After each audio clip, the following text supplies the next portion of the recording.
Parang araw-araw may kompetisyon ng pasarapan ng tindang pares sa lugar nila Benji. Kada madadaanan nilang sityo, may nakikita silang mga nagkukumpulan na tao. At sa tuwing lalapitan nila mga yon, nakikita nilang kumakain lang pala ng pares. Ito na ang sistema sa kanilang lugar mula nang mauso ang pagkain na yon. Baliw na baliw ang mga tao sa ganun. Dumarating na nga sa puntong araw-araw na lang na pares ang kinakain nilang lahat. Pre, may bago na naman parisan dyan sa sitio dos ha. Alam niyo kung anong pangalan ng parisan na yon? Ano? Patarantaduan na naman siguro yan. Ang pangalan ng parisan na bago dyan, Paris na Malagkit. Paborito ng mga kabit. Seryoso ba? Eh di puro kabit lang yung kumakain dun. Ewan ko, siguro. Kasi yung nagtayo ng bagong parisan dyan, may galit sa mga kabit eh. Ayos sa pangalan ah. Habang tumatagal, dumadami pa kulo ng mga parisan dito eh, no? Habang tumatagal ka mo, halos magkakatabi na parisan. Baka kada bakuran may parisan na sa loob. Lahat, nagtinda na. Hindi ko talaga malaman kung ano ba talagang meron sa Paris eh. Masarap nga siya pero para sa akin, hindi naman talaga nakaka-addict. Marami na kasing tamang magluto ngayon. Kaya yung mga parisan na yan ang nagiging takbuhan nila. Lalo na yung mga galing sa bayan at nagtatrabaho sa construction site. Dahil sa pagod sila, wala na silang oras para makapagluto. Tama si Benji. Kaya ikaw, makisakay ka na lang. Saka lang ako matutuwa kapag may nagtitinda na ng Paris ng magagandang babaeng nagbabantay. Sus, yang ka na naman. Torpe ka naman eh. Hindi ka nga makalapit kay Ellen nung nakaraan eh. Alam niyo namang kasama palagi yung nanay eh. Ang mabuti pa, kumain na lang tayo dun sa bagong parisan. Ano nga ulit pangalan nun? Paris na Malagkit, paborito ng mga kabit. Lang yan talagang pangalan niya, no? Dahil katatapos lang din naman maglaro ng basketball ang tatlong magkakaibigan, nakayayaan na lamang silang kumain sa bagong parisan. Gusto nilang malaman kung masarap din ba yun o gaya lang din ng iba, na puro sabaw lang, wala namang karne. Nang dumating sila, ay agad naman silang inasikaso ng mga nagbabantay. Karamihan sa mga bantay ay mga bakla. Mga magagaling mag-English kaya halos dumugudugo na ang ilong nila sa pakikipag-usap. Pagtikim nila ng pares, napanganga sila sa lasa nito. Wow! Unang tikim, matabang pa rin! Uy, huwag ka maingay. Hinaan mo ng boses mo. Mga babaya, marinig ka, kausapin na naman tayo. Pakiusap lang ha, ayaw ko na mag-English. Totoo naman na matabang eh. Kaya pala walang kumakain dito kahit bagong tayo lang. Ubusin mo na lang, baka sabihin napilitan lang tayo. Nilagyan na lamang nila ng sangkatutak na asin ang kanilang kinakain para kahit na papaano, hindi naman masayang ang perang binayad nila. Maya-maya lang, natapos na rin sila sa kanilang kinakain. Inalok pa sila ulit ng mga binabae pero dali-dali na silang tumakbo paalis. Pambira naman, bakit ba tayo tumatakbo? Ikaw kaya ang makipag-usap sa mga yon. Tabang na nga ng Paris, English pa. Kaya pala para sa mga kabit eh, kasi matabang. Napapailing na lamang sila ng mga sandaling yon. Pakiramdam nila, nagtapon lang sila ng pera. Mula nang matikman nila ang Paris na yon, ay sinabi nilang hindi na sila uulit doon. Mananatili na lang silang loyal sa mga nakasanayan nila. Umuwi na lamang si Benji sa kanilang bahay. Pagdating nila roon, inabutan niya ang kanyang ina na abalang naghihimay ng kangkong. Buti naman at nakaisip ka pang umuwi. Mama naman, kung makapagsalita parang 1 taon na akong nawala ah. Kanina lang naman ako umalis tanghali. Sira ulo ka rin talaga eh, no? Yung mga pinagagawa ko sa'yo, hindi mo na naman ginawa. Wala ka na nga trabaho, hindi ka pa mautusan dito. O ayan, Ano nga yan? pera malamang. Saan naman ang galing yan? Nang hold up ka ba? Anong nang hold up? Mukha ba akong hold upper? Mama naman eh. Abay malay ko. Saan nga galing ang perang yan? Panalo namin sa pustahan sa basketball. Ayos ah. May napapala ka pala sa basketball na yan. Oo naman ma. Ikaw lang naman ang walang bilib sa akin eh. Nasan nga pala si Papa? Ayun, may ginamot na naman. May nagpunta kasi rito kanina. Ano raw ang sakit ng pasyente? Sakit sa katangahan. Ha? Nangingi sila ng tulong sa papa mo para daw hindi maging tanga ang anak nilang babae. Yung babae kasi, nag-asawa ng pangit. Hindi matanggap ng mga magulang. Kaya akala nila, yung katangahan ng anak nila sakit na pwedeng malunasan. Grabe naman mga magulang yun. Pero mas grabe si Papa ah. Pinatulan niya pa. Malakas ang pangangailangan ng papa mo Buti pa, tulungan mo ako mag-imay nitong kangkong na to. Baka ikaw himayin ko kapag napikon ako sa'yo. Sinunod na lamang ng binata ang inutos ng kanyang ina. Ayaw niyang mabato na naman ang kaldero kapag nagkataon. Mainitin kasi ang ulo ng matandang babae. Baliktad ang ugali nila ng asawang si Lando. Si Aling Oryang ay parang laging may kaaway. Mataas ang boses, maangas magsalita at talagang matapang. Habang si Mang Lanorio naman ay tahimik lang, mahinhin at mababa ang tinig. Makalipas lang ng ilang oras, nakabalik na rin ang ama ni Benji. Sakto naman naluto na rin ang kanilang hapunan. Nakita niyang parang dismayado ang kanyang ama nang umupo ito sa kanilang harapan. Kaya naman, hindi na naiwasan ni Benji ang kumustahin si Mang Lanorio. Opa, mukhang hindi ka yata masaya. Ano ba nangyari sa lakad mo? Paano ako magiging masaya? Hindi ko naman kayang alisin ng katangahan ng anak nila. Pag-ibig ang kalaban nila, walang lunas yon. Hindi ka nabayaran. Binayaran ako 50 lang. Gagawing hulugan pa yung ibang bayan. Ginawa pa akong Bombay iniwan ko na. Ikaw naman kasi siraulo ka rin. Alam mo naman palang walang lunas sa ganon, pinatos mo pa. Mukhang pera ka rin kasi. Ganun talaga. Kailangan natin ng pera ikaw ba, Benji? Ano naman ang ginawa mo ngayong araw? Ayun, nanalo sa basketball at kumain ng pares. Yang pares-pares na yan, usong-uso. Hindi naman masarap. Mas masarap pa luto ng mama mo sa mga yun Hay, wag mo akong bulahin. Kinikilig ako. Pwede ba? Umayos nga kayo. Ang tatanda niyo na, lalandi niyo pa. Bakit? Hindi ba kami pwedeng maglandian Mag-asawa naman kami. Ay nako, bahala kayo. Trip niyo yan Napapailing na lamang si Benji. Pero sa kanyang kaloob-looban, natutuwa din naman siya sa kanyang mga magulang. Dahil kahit na papaano, nakikita pa rin niyang mahal na mahal nila ang isa't isa. Makalipas ang ilang araw, mas lalo pang naging patok sa masa ang mga parisan. Parami na ng parami ang mga dumadayo. Yun nga lang, hindi rin talaga maiwasan ang kaguluhan. Dahil sa kompetisyon, may ibang parisan na nakikipag-away na rin sa ibang parisan. Kanya-kanya ng siraan ng mga yon.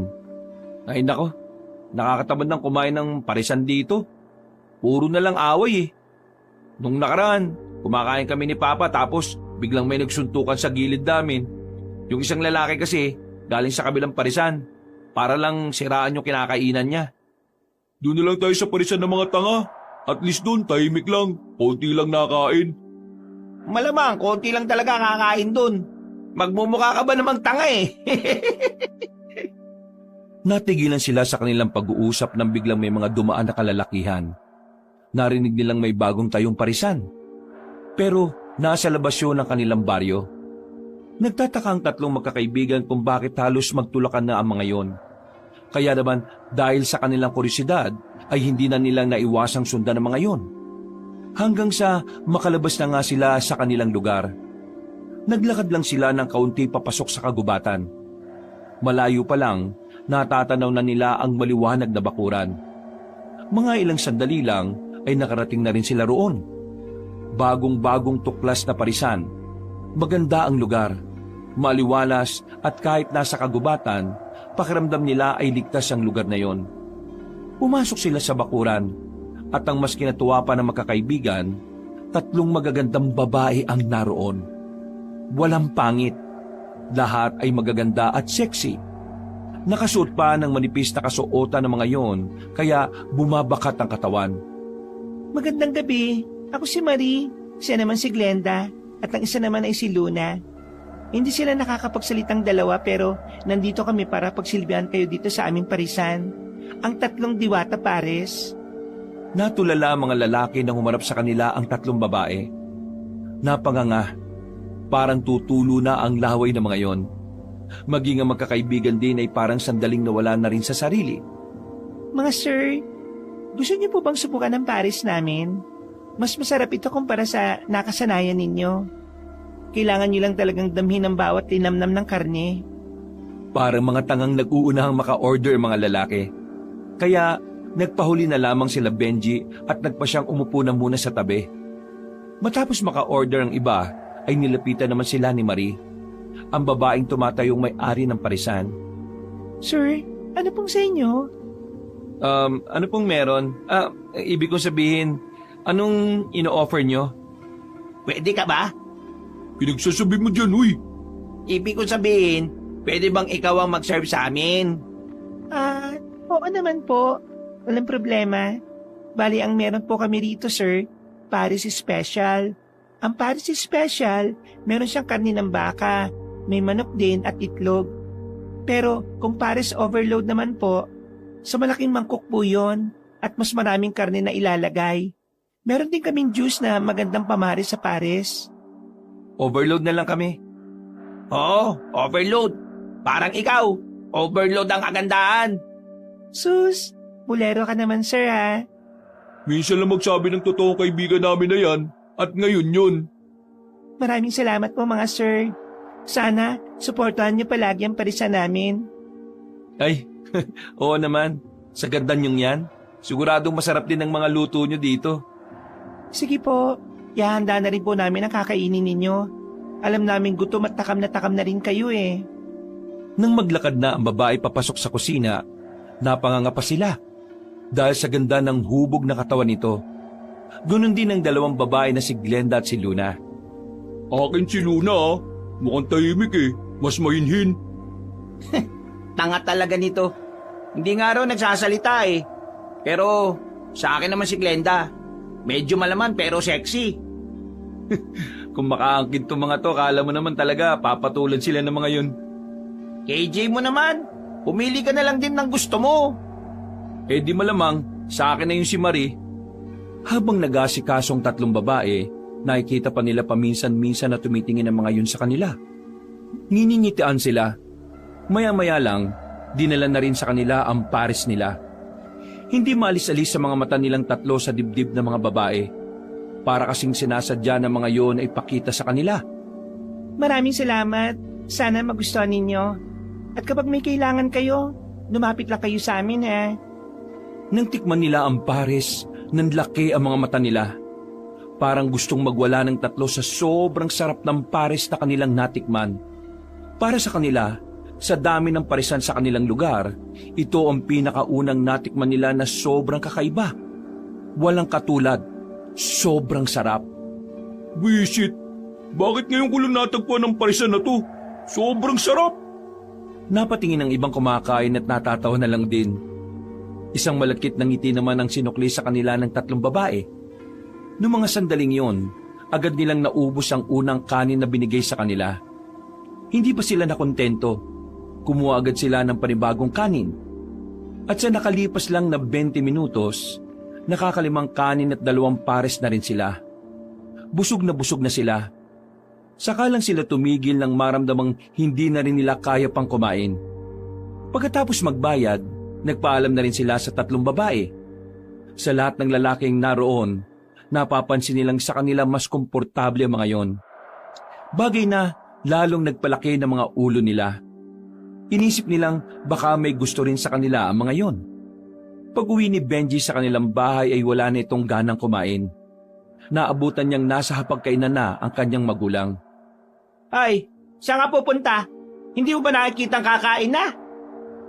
Ma, pa, mauna na po kayo. Busog pa kasi ako eh. Kakapares mo na naman siguro, na? May bagong parisan kasi sa gubat. Doon kami kumain. Ang sarap eh. Parisan sa gubat? Oo pa, bagong pakulo. Doon sila sa gubat para wala silang gaanong kakompetensya. Tingin ko nga sa mga susunod na araw, dudumugin na yun eh. Ang gaganda ba naman ng mga nagtitinda? Napatingin agad si Aling Oryang sa asawang si Lanorio. Nasa mga tingin nito ang tila pagbabanta. Bumuntong hininga na lamang si Mang Lanorio at hindi na nagsalita pa. Kung sa mga parisan ka nalang kakain huwag ka nang kumain dito sa bahay. Nagluto-luto pa ako hindi ka naman pala kakain dito. Man naman, huwag ka na magtampo. Nagkayayaan lang naman kami ni Alan at Almar. Nagkayayaan mo ka mo. Halos araw-araw na lang nagpaparis kayo. Kapag ikaw nagkasakit sa ganyan, bahala ka sa buhay mo. Paris din ang ibang gamot mo. Bukas dito ka na muna kumain ha. Baka mamaya palayasin ka na ng nanay mo. Oo na. Kakain ako dito bukas, huwag kayong mag-alala. Pumasok na lamang ang lalaking si Benji sa kanyang silid. Napatingin na lamang siya sa kisame. Muli niyang binalikan ang magandang mukha ni Marie habang hinihimas-himas niya ang kanyang tiyan. Hindi mawala-wala sa isipan niya ang magandang ngiti ng babae. Nagtataka rin siya kung bakit sobrang linamnam ng karning kanilang nakain. Kakaiba talaga siya kumpara sa iba nilang nakainan. Para bang merong hiwaga ang karne. Hindi niya lamang maipaliwanag. Basta pakiramdam niya, malabong karne ng baboy o baka yun. Nakapagbiro pa nga siya sa isipan niya na baka karne yun ng kalabaw. Kakaiba talaga Sobrang kakaiba. Lakas ng tama ako sa babaeng yan Ngiti pa lang niya Nakikiliti na ako Nang mawala-wala sa mukha ng binata ang malapad ng ngiti, nakatulog siyang masaya ang kanyang kalooban. Kinabukasan, dahil wala naman siyang trabaho at dakilang tambay lang naman, pinagsibak na muna siya ni Mang Lanorio ng kahoy. Habang nagkakape matandang lalaki sa gilid, bigla na lamang siya nitong tinanong ng weirdong tanong. Doon ba sa kinakainan nyo ng mga parisan, wala ba kayong napapansin na kakaiba sa mga kinakain ninyo? Gaya na lang ng biglang sasama ang pakiramdam nyo o sumasakit ang tiyan. Po? Wala naman pa. Ang nararamdaman ko lang naman minsan bad trip. Ang dami kasi parisan pero hindi naman lahat masarap. Teka, bakit niyo po pala natanong? Wala naman. Naisip ko lang naman kung malinis ba yung mga karneng ginagamit nila. Gusto mo ba ng kwento tungkol sa mga parisan? Baka naman 5 oras na kwento yan pa Magbabasketball pa ako. Noong araw, uso na ang mga parisan. Pero alam mo, anong nakakatakot nung araw? Mga aswang ang nagpapatakbo ng parisan. Yan ang numero 1 negosyo ng mga aswang noon sa Guimaras. Kwentong barbero na naman to, Papa Totoo sinasabi ko, Benji. Pero huwag ka mag-alala. Matagal na yun. Binata pa ako noon. Wala na rin naman sigurong aswang ngayon dito sa atin. Oo pa, wala na talaga. Usong-uso ng mga high-tech na cellphone ngayon no? Kaya malabo ng aswang kasi moderno na rin. Pero palagi ka pa rin mag-iingat ha. Kahit na albularyo ako, may mga sakit pa rin hindi ko kayang gamutin. Natanging doktor lang ang makakagamot. Wala tayong pera, Benji, pinapaalala ko lang. Opo pa, nag-iingat naman ako palagi Hindi mo naman kailangan mag-alala. Malakas po ang katawan ko. Siguraduhin mo lang kasi kapag nagkasakit ka, mayayari tayong pareho ng mama mo. Nagtawanan na lamang ang mag-ama ng mga sandaling yon. Maya-maya nang matapos na sa ginagawa ang lalaking si Benji, sinundo siya ng 2 niyang kaibigan. Hinila siya palabas ng kanilang bakuran. Gagi, ang dami na agad tao sa parisan nila Marie. Bad trip. Wala na tayong pwesto. Dami na nating kaagaw sa kanila. Ano pa nga asahan nyo? Masarap yung Paris Masarap pa yung mga nagluluto. Kainis. Gusto ko pa naman sana kumain ngayon. Kaso nga lang, kanina pa kami pabalik-balik. Hindi pa rin nababawasan ng mga nandun Oo, umalma nga kayo. Hapon pa lang naman Hindi sa gabi tayo pumunta doon. Pero, may iba lang Alam niyo ba yung kwento-kwento dito sa atin ngayon? Tungkol saan? Tungkol dun sa lalaking dinukot daw ng mga lalaking nakaitim. Ha? Kailan? Kanina lang. Kanina lang pumutok yung balita. Hindi niyo alam? Hindi naman kami chismoso katulad mo Sabi sa usap-usapan, naglalakad lang daw yung lalaki tapos may 4 na lalaking nakabalot ng itim na biglang sinakluban ng telang itim yung ulo ng biktima. Wala naman sanang pakialam si Benji sa kwento ng kanyang kaibigan na si Almar dahil para sa kanya, hindi na bago ang dukutan. Pero naging interesado si Benji nang kinabukasan meron na namang nawawalang tao. Kalat na kalat yun sa kanilang lugar. Umabot na nga rin sa katabi nilang baryo. Sa bawat sityo nila, yun ang usapan sa mga parisan. At ang sinasabi ng lahat, mga lalaking nakaitim talaga ang kumuha at dumukot sa bagong biktima. Naririnig mo ba ang usap-usapan, Benji? Ay nako, may mga dinukot na tao ngayon.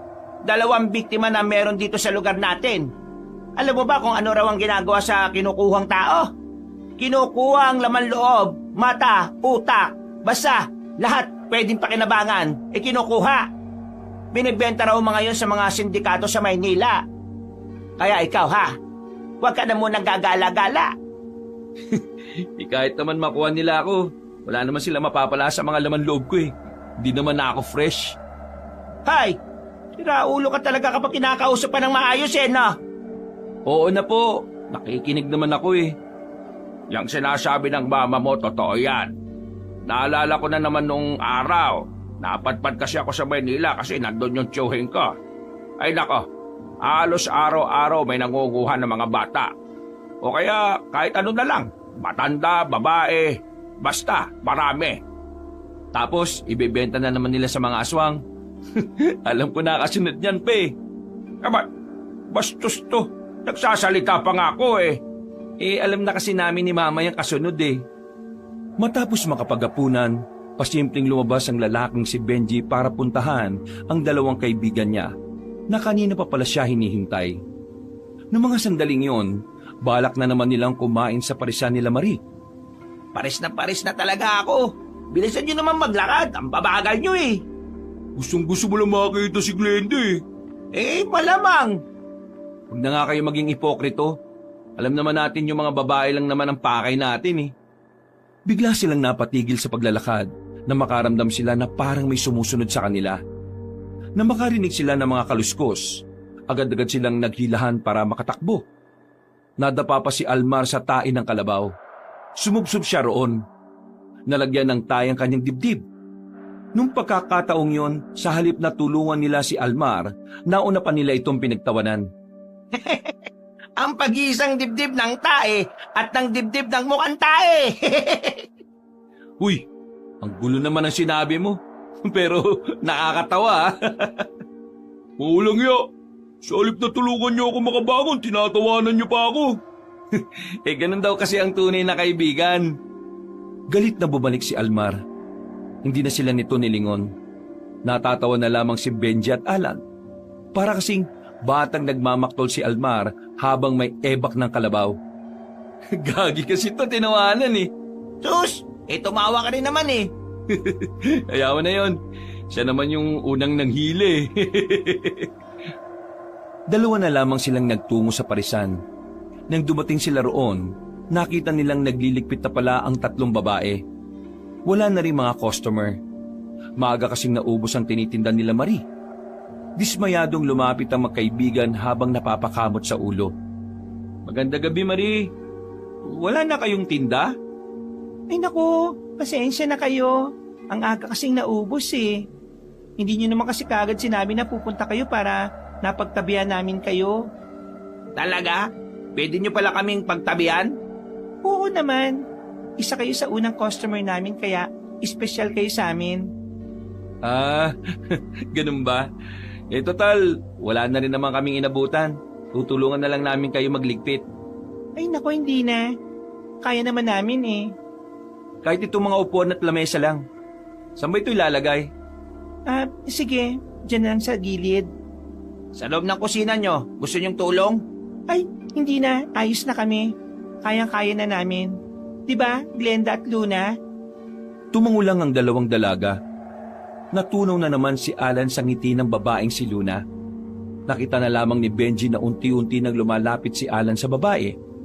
Hinawakan nito ang pisngi ni Luna na parabang hahalikan na niya ito. Hinila ni Benji si Alan palayo at sinampal. Uy, para kang siraulo. Anong ginagawa mo? Ha? Anong ha? Hahalikan mo na si Luna, no? Hahalikan ko? Marie, pasensya na . Gusto pa sana naming tumulong pero Gusto ko munang turuan ng leksyon tong kasama ko. Luna, pasensya na ah. Pasensya na talaga. Hinila ni Benji ang kanyang kaibigan paalis sa lugar na yon. Nang makalayo na sila, ay saka nito binitiwan si Alan. Ano ba problema mo, pre? Makaila, akala mo, umihila ka lang ng bata ah. Ikaw pre, ikaw ang anong problema mo? Ang bastos kaya ng ginawa mo. Ano ba kasi yun? Seryoso ka bang hindi mo alam? Magtatanong ba ako kung alam ko? Pre, bigla ka nalang lumapit kay Luna. Tapos hinawakan mo pa sa pisngi. At mga halikan mo. Paano hindi mo alam? Ha? Ginawa ko talaga yun? Oo. Kaya nga kita hinila eh. Kasi baka mamaya ireklamo nila tayo. Totoo ba?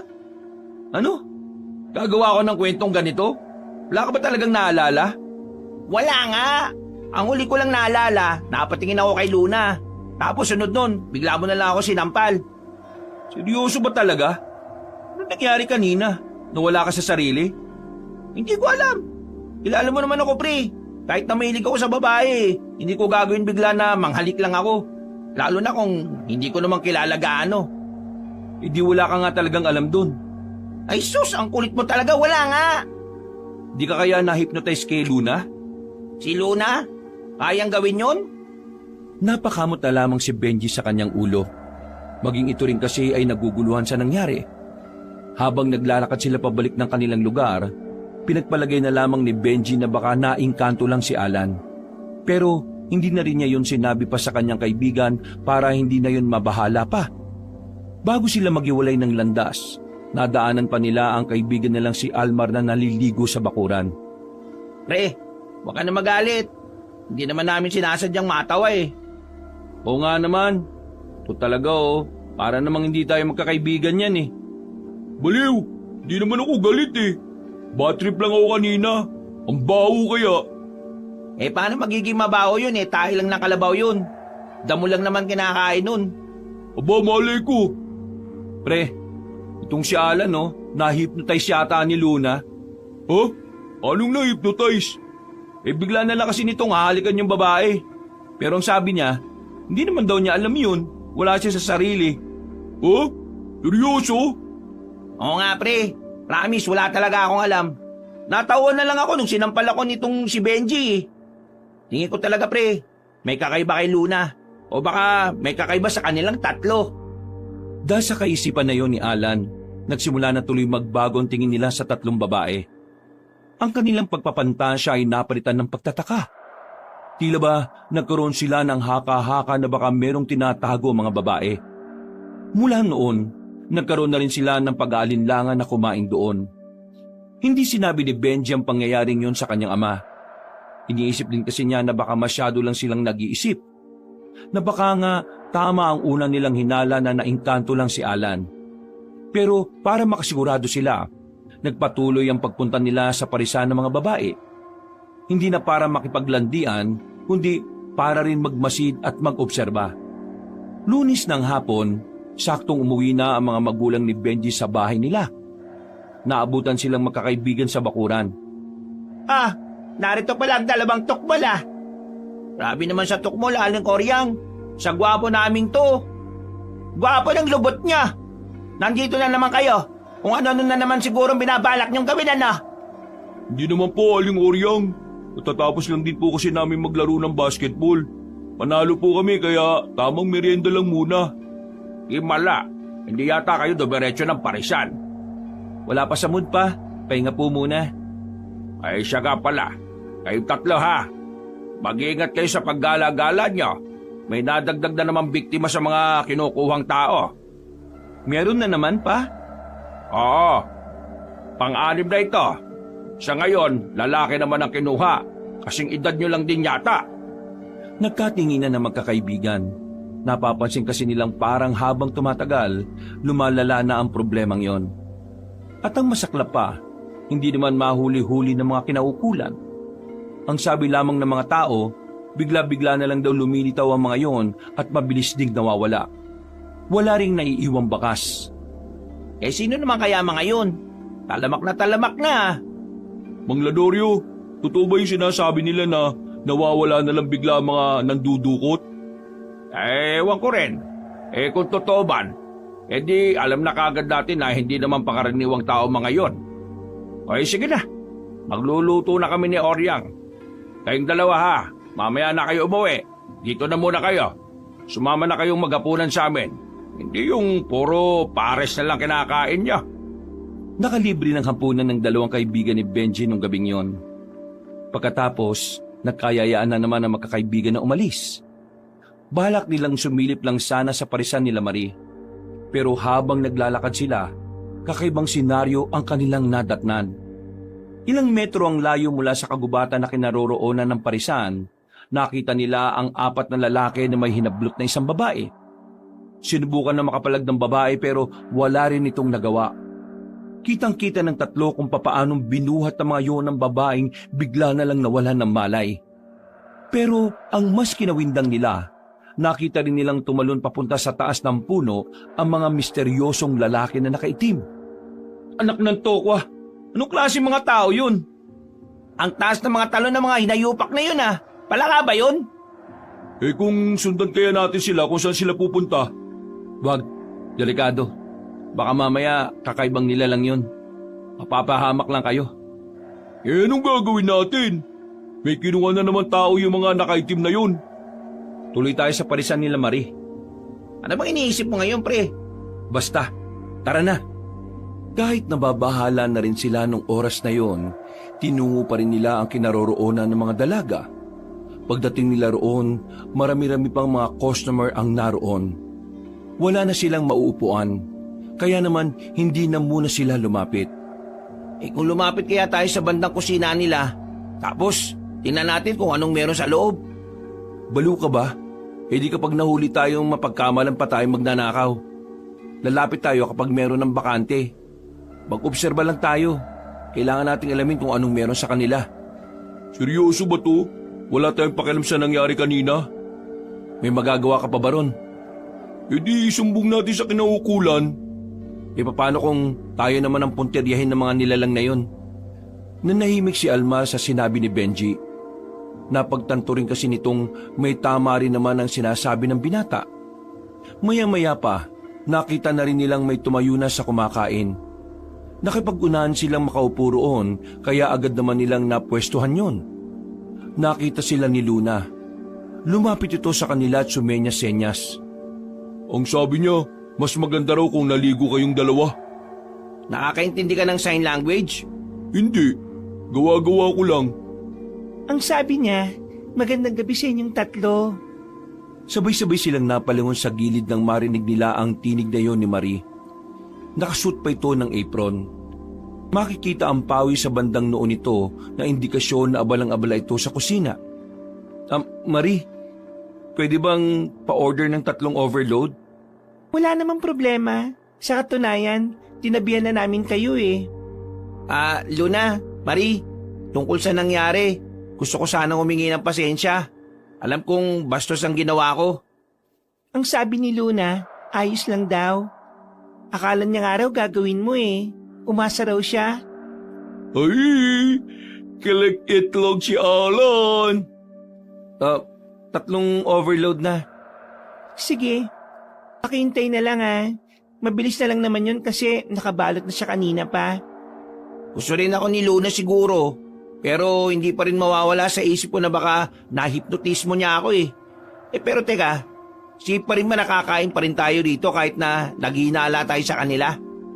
Tingin ko, wala namang problema sa pagkain na binebenta nila Wala naman tayong nararamdamang masama sa katawan natin, di ba? Pre, tingnan niyo si Glenda Nang lingunin nila ang babaeng si Glenda sa bandang gilid ng kusina, nakita nila kung papaanong binuhat ng babae ang drum na mabigat. Para kasi sa kanila, hindi normal ang ganong klase ng babae, lalo na't payat lang naman si Glenda. Walang ya. Kahit na ako, hindi ko kakayanin buhatin yun Mga tao ba talaga ang mga yan? Pambira naman buhay to Ang daming nangyayari dito sa atin. Ngayon, parang hindi normal to mga babaeng to. Tapos may mga nakaitim pang antataas ng talon.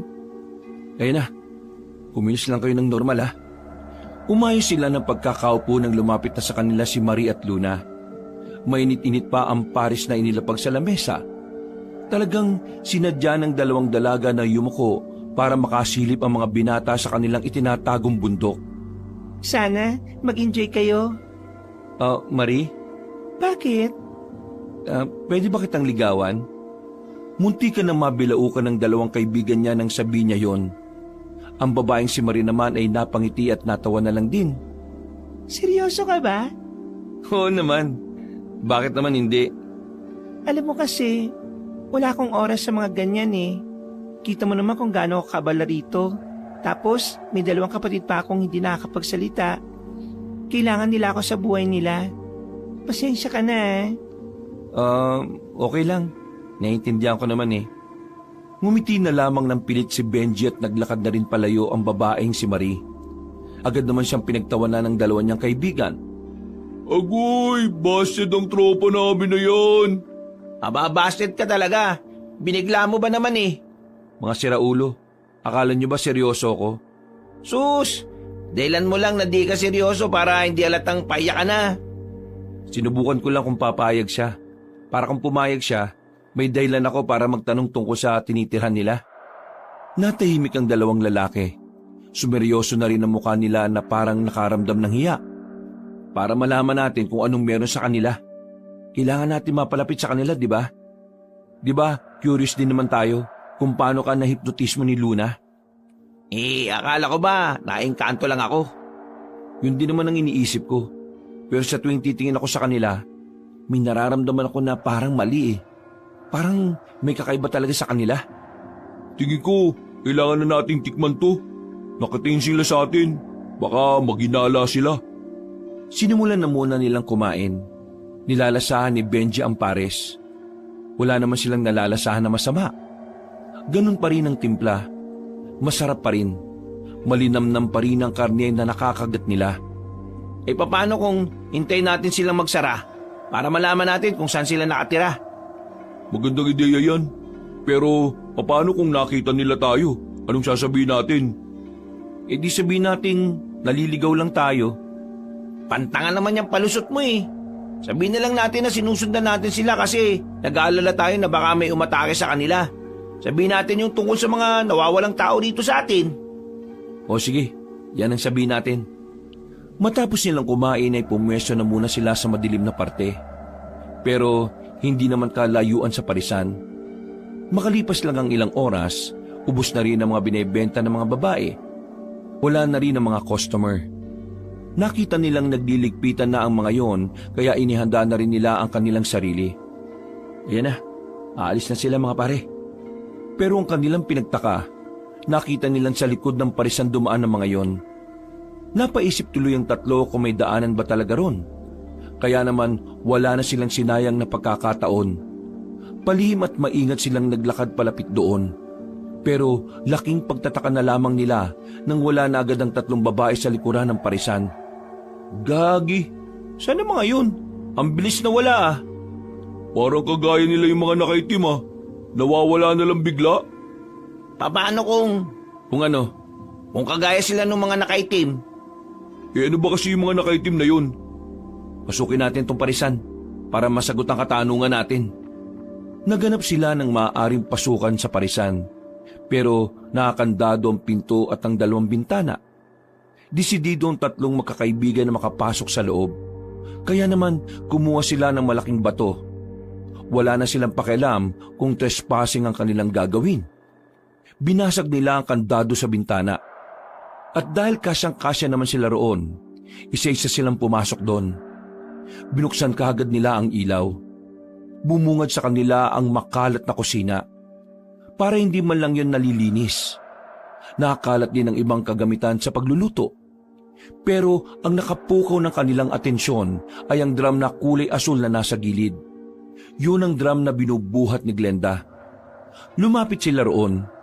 Binuksan nila ng bahagya ang drum. Napatras sila ng umalingasaw ang mabahong amoy. Parang may nabubulok na daga roon. Bagay na mas lalong nakapagpagulo ng kanilang isipan. Kusina to tapos nag-iwan sila ng bulok dito? Bad trip? Anong klaseng parisan to? Bubuksan ko. Titingnan natin kung anong nasa loob ng drum na yan. Nagkatanguan lang silang tatlo. Marahang naglakad si Benji sa harapan ng drum. Nakatakip pa siya sa ilong. Nang mabuksan niya na yon, unti-unti niyang sinilip ang nasa loob. Nang makita na niya kung ano ang naroon, napatras siya at muntikan ng matumba. Gulat na gulat. Nanayo ang mga balahibo at hindi makapaniwala sa nakita. Bakit? Ano bang nandyan, oy? Tinan mo, Alan. Ano bang naroon, bilis? Marahan ding naglakad si Alan, palapit doon at maging ito ay kinilabutan din. Dahil ang nasa loob ng drum na yon ay walang iba kundi ang mga parti-parting katawan ng tao. Usang gala, pre. Mga tao nandyan ah. Anong tao? Katawan ng tao? Karne ng tao? Nang si Almar naman ang tumingin ay halos masuka-suka ito. Hindi kinaya ng binata ang nasaksihan niya. Hindi na to normal. Agad-agad na rin silang umalis nung mga sandaling yon. Hindi na nila naisara ng maayos ang bintana. Sa sobrang taranta nila, halos magkandadapa-dapa na sila. Nang makalayo silang tatlo ay saka lamang sila nagpahinga. Lintik, ano ba nakita natin? Katawan ba talaga ng mga tao yun? Oo, katawan nga ng tao yun. Naka-chop-chop, pre. Ang tanong dyan, bakit may ganun sa drum na yun na nasa loob ng kusina nila Marie? Mga serial killer ba sila? Hindi. Eh ano? Noon, hindi ako naniniwalang nandito pa sila. Pero ngayon, parang unti-unti na ako nakukumbinsi. Ano nga? Tingin ko mga aswang sila. Ano? Aswang? Paano naman sila magiging aswang? May nabasa ako. Mga aswang lang daw ang may kakayahang pumatay ng mga tao at gawing pagkain. Eh teka, anong sinabi mo? Ginagawa nilang pagkain ng mga tao? Kung ganun, yung mga katawan ng tao kinakarni nila? Baka naman ano? Gagi, baka yun ang inahalo nila sa Paris. Nanlaki ang kanilang mga mata nang marinig yun. Wala pang ilang segundo, nasuka na lamang ang tatlong binata. Parang gusto nilang ilabas lahat ang Paris na nakain nila mula nung umpisa nilang makilala ang tatlong babae. Namula na ang mukha nila kakasuka habang nasa gilid sila ng kalsada. Nakaramdam na sila ng panghihina. Para na silang lalagnatin. Pero nang wala na silang maisuka, natulala sila sandali sa gilid. Nahimasmasan lang ng pagmumurahin sila ng dumaang truck dahil muntikan pa silang mahagip. Ibig sabihin, kumain tayo ng karne ng tao? Kadiri ang putya. Kailangan natin ipaalam to sa pamunuan. Hindi pwedeng magpatuloy ang pagtitinda nila ng tao. Kung tao nga hinahalo nila sa Paris, siguro ngayon wala tayong mararamdaman sa katawan natin. Baka yung mga isinerve sa atin yun yung mga bagong kapapatay lang na tao. Wait lang. Ano na naman? Paano kung yung 4 na lalaking nangunguha ng tao kasabwat nila? Paano kung yung mga hinalo nila sa Paris yung mga taong dinudukot nila? Putya naman talagang buhay to. Oo nga no, pwedeng ganun. Kasuklam-suklam mga pare. Kailangan na natin makabalik sa atin. I-report kagad natin to sa barangay natin, tara na. Walang sinayang ang tatlong lalaki. Dali-dali silang bumalik ng kanilang baryo. Tumungo sila sa pamunuan sa kanilang lugar. Nang makita nila ang kapitan doon, mabilis nilang isinalaysay ang kanilang mga nasaksihan. May tiwala sa kanilang kapitan dahil kilala sila rito. Kaya naman agad na nagpadala ng mga tanod ng kapitan at mabilis na pinuntahan ang kinaroroonan ng tindahan. Kabadong malala ang tatlong binata. Hindi nila alam kung bakit. Nang makapasok na ang mga tanod at makita na ang laman ng drum, wala na silang naabutang karne o katawan ng mga tao. Dismayado ang kapitan sa kanila. Hindi naman makapaniwala si Benji. Hindi sila maaaring magkamali nun. Alam nilang katawan ng tao ang nakita nila sa drum. Pero hindi naman nila magawang ipaliwanag kung papaano wala na yung laman. Amoy na lamang ang natira. Bumalik sila sa kanilang baryo. Nainis sa kanila ang kapitan. Sinabihan na lamang sila na huwag ipapaalam ang ginawa nilang pagpasok sa tindahan dahil siguradong pati ang barangay ay malilintikan. Dismayado rin ang tatlong binata nang nasa bakuran na sila nila Alan. Mabuti na lamang ay wala ron ang pamilya ng binata kaya malaya silang pag-usapan ang bagay na yon.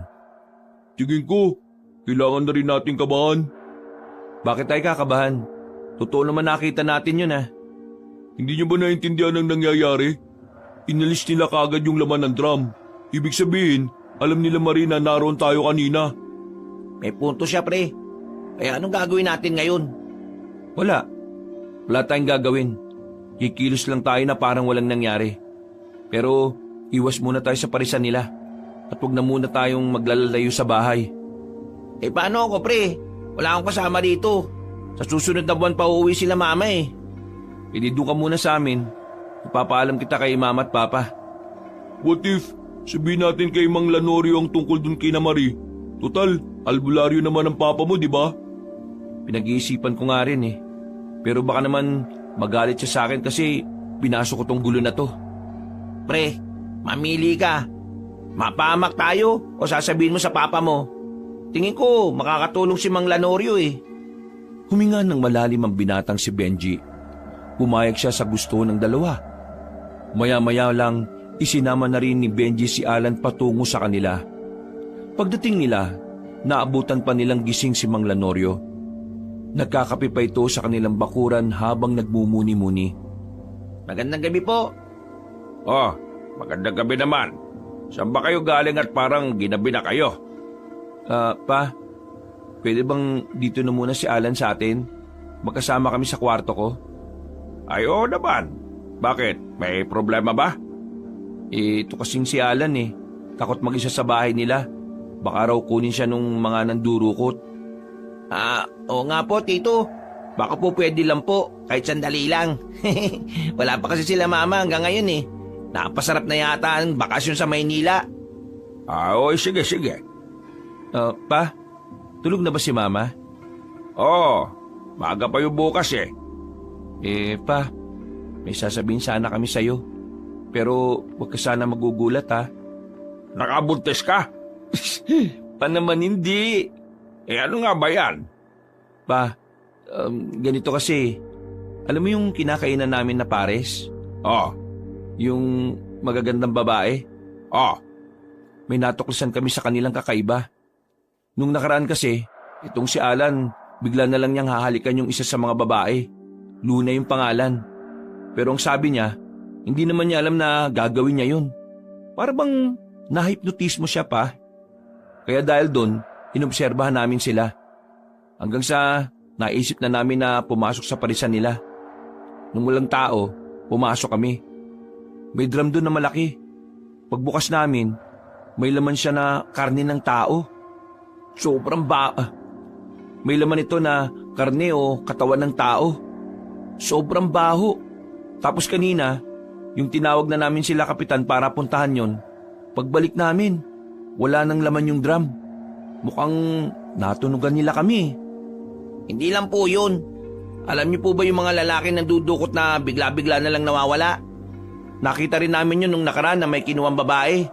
Ang inala pa namin, itong 3 lalaki po may koneksyon sa mga babaeng nagpapares. Kumbaga, sila nanguuli ng tao na iahalo nila sa pares. Pa, nakakain kami ng karne ng tao.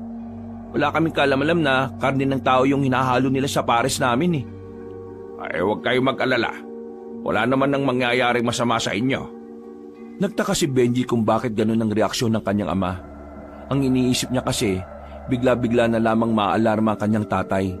Pero parang hindi man lang ito nagulat. Pa, parang alam mo nang sasabihin namin to May alam ka ba rito? Alam niyo ba kung bakit nagsabay-sabay tayong kumain dito nung gabi? Meron akong nilagay na gamot sa pagkain ninyong 3. Ang gamot na yon ay ang siyang lilinis ng laman loob ninyo para mawala ang bakterya na meron ng karne ng tao. Iyon ang dahilan kung bakit hanggang ngayon nasa maayos kayong kalagayan. Alam ko nang mangyayari ito Sa katunayan, bagong dating pa lang yung 3 babaeng yon, iniimbestigahan na naming mga albularyo kung ano sila. Yung mga magdudukot ng mga tao. Oo, tama kayo. Kasabwat yun ng 3 babae. Kung una pa lang pala alam nyo na. Bakit nyo pa kami hinayaan na makakain ng pares? Dahil gusto kong malaman kung magiging epektibo ba yung ginawa kong gamot. Sa madaling sabi, sa inyo ko sinampol. Ay, pambira ka naman pa Nasa maayos na ba kayong kalagayan Ang mahalaga ngayon, kung ano ang gagawin nyo para makaiwas kayo sa kapahamakan. Pa, kung totoong mga aswang sila, ano naman ang motibo nila dito sa atin? Sa totoo lang, yan ang hindi pa namin alam. Patuloy pa rin kaming nag-iimbestiga sa mga yon. Kapag nalaman na namin ang motibo nila, saka na kami gagawa ng hakbang para matugi sila. Grabe naman buhay to. Gusto lang naman namin kumain ng Paris eh. May ganito pa pala kaming matutuklasan. Kailangan ko ng tulong ninyo. Tulong namin? Ano naman ang may tutulong namin, pa? Kailangan ninyong mapalapit sa mga babaeng yon. Kailangan nating makakuha ng impormasyon mula sa kanila. Mukhang malabo na yan, Mang Lanorio. Nakaramdam na sila na kami ang pumasok dun eh. Kumilos lang kayo ng normal na parang walang nangyari. Hindi nila kayo sasaktan, pero kailangan nyo mag-ingat. Huwag kayo mag-alala. Alam na ng mga kasama ko ang plano kong ito. Eh si Mama, alam ba niya na ganito ang gawain mo? Ang alam lang namin, manggagamot ka eh. Matagal na niyang alam. Ikaw lang ang walang alam. Puro ka kasi basketball eh. Diyos ko, ano ba bang hindi ko alam sa pamilyang to? Pero wala ba kayong ibibigay sa amin na pangontra o sandata man lang? Pangontra, wala. Hindi pa namin alam kung anong klaseng aswang sila eh. Kaya hindi namin alam kung anong pangontra ang para sa kanila. Pero sa susunod na mga araw, may ibibigay ako sa inyong sandata. Sumang-ayon na lang ang dalawang binata. At matapos lang din ang pag-uusap na yon, ay pumasok na rin sila sa loob ng bahay. Magkatabi sila sa higaan, pero parehong hindi makatulog ang dalawa. Para silang napaparanoid sa tuwing makakarinig lang sila ng kaluskos sa labas. Pakiramdam nila, anumang oras ay sila ang kukunin ng mga lalaking nakaitim. Kinabukasan, tinanghali na ng gising ang dalawa. Nakalis na nga rin ng bahay ang matandang si Oryang. Si Mang Lanorio na ang gumising sa kanila. Mukhang hindi yata kayo nakatulog na maayos ah. Magkakaharap na sila sa hapagkainan. Diretsong tanghalian na sila nung oras na yun. Opo, hirap makatulog. Naisip pa rin kasi namin yung mga nangyayari eh. Normal lang naman yan. Huwag kayong mag-alala. Hindi naman yan panghabang buhay. Pansamantala lang naman yan. Nakalis na ba si Mama? Oo, kanina pang umaga. Pa, matanong ko lang, paano pala si Mama? Paano kung alam nila Marie na nanay ko siya? Baka pag-initan din siya. Hindi mo kailangang intindihin ng mama mo. Alam niyang pwede mangyari yun kaya lagi siya nakahanda. Huwag niyong sabihing albularyo din si Mama? Nako, hindi naman. Sadyang may alam lang ang mama mo. Sige na, kumain na kayo. Pagkatapos niyan, puntahan natin si Almar at sasama kayo sa akin. Saan po tayo pupunta, Pa? Basta, sumama na lang kayo. Pagkatapos ng kanilang salo-salo, naligo na rin ang dalawa. Pinuntahan nila si Almar at isinama na rin nila ito. Naglakad sila ng halos 30 minutos. Nakarating sila sa tuyong ilog na kung saan may mga nakalatag na malalaking tent doon. Pagkakita pa lang nila Benji, alam na agad nilang doon tumatambay ang mga kagaya ng kanyang ama. Dinala ko kayo rito para turuan ng mga dapat niyong gawin. Nasa panganib rin ng inyong buhay dahil sa mga natuklasan ninyo. Tuturuan din namin kayo rito kung paano niyo mapapakalma ang sarili niyo kapag kaharap niyo na mga aswang. Tumango na lamang ang 3 binata ng mga sandaling yon. Maya-maya pa, inilapit na rin sila ni Mang Lanorio sa mga kilalang tagaturo ng kanilang samahan. Nang magsimula na silang magsanay, madili nilang natutuhan ng mga itinuro sa kanila. Inabot sila na maghapon. Dakong 10:00 na rin sila ng gabi nakauwi. Pagod ang inabot nila. Pero masaya si Benji dahil kahit papaano, meron na rin siyang ideya sa kung anuman ang trabaho ng kanyang ama. Habang naglalakad silang 4 pauwi, hindi nila maiwasang mag-usap-usap tungkol sa mga nangyayari. Pa, ganun ba talaga kahirap ang trabaho nyo? Mahirap talaga sa una. Pero kapag nasanay ka na parang mamaniin mo na lang din eh. Maraming salamat nga po pala, Mang Lanorio. Kahit na papano, hindi na ako natatakot. Kasi alam kong kaya ko silang palagan. Huwag tayo masyadong kampante ha. Hindi pa natin alam kung anong kapasidad ng kalaban natin. Basta ako, kalma lang. Pero mga tol, handa na ba kayo ngayong gabi? Oo, Nakahanda na kami. Kailangan ba natin magdala ng sandata? Wag. Makakalata sila. Nakabantay naman ako kaya wala kayong dapat ikabahala. Sandali na muna silang tumambay sa bahay nila Benji para makapagpahinga. Makalipas lang ang halos 1.5 oras na pagpapahinga, lumakad na rin ang 3. Palihim naman na nakabuntot sa kanila ang matandang sila Norio. Habang naglalakad, alerto sila sa kanilang paligid. Patingin-tingin sa kung saan-saan. Aminadong kabado sa lugar na kanilang tinatahak. Bukod kasi sa wala ng katao-tao, sumakto pa talagang sira din ang ilaw sa mga poste. Parang ganito yung napanood kong pelikula eh. May lumabas na halimaw tapos ang unang namatay yung matangkad. Gusto mo ba ako mamatay? Nagsasabi lang naman ako nung napanood ko eh. Pwede ba? Manahimik na muna kayo? Kasi malapit na tayo eh. Napapailing na lamang si Benji. Nang makapasok na rin sila ng kagubatan, mas binilisan pa nila ang lakad nila. Hanggang sa matanaw na nga nila ang parisan nila Marie. Nakita nilang mangilan-ngilan lang ang customer na naroon, kaya agad na rin naman silang lumapit. Huminga sila ng maluwag bago sila umupo sa harapan ng lamesa. Magandang gabi sa inyo. Mabuti naman at narito na kayo. Kanina pa namin kayo hinihintay eh. Kami? Inihintay nyo? Bakit? Siyempre, kayong espesyal na customer namin. Kayo lang ang pinakakatiwalaan namin eh. Ganun ba? Maraming salamat pala kung ganun. Pero sana, huwag niyong sasayangin ang tiwala namin ha. Kasi kapag kami pa naman ang nagalit. Biglang nagpakita ng seryosong muka ang babaeng si Marie. Sa sandaling ito, nakaramdam naman ng kaba ang 3 lalaki.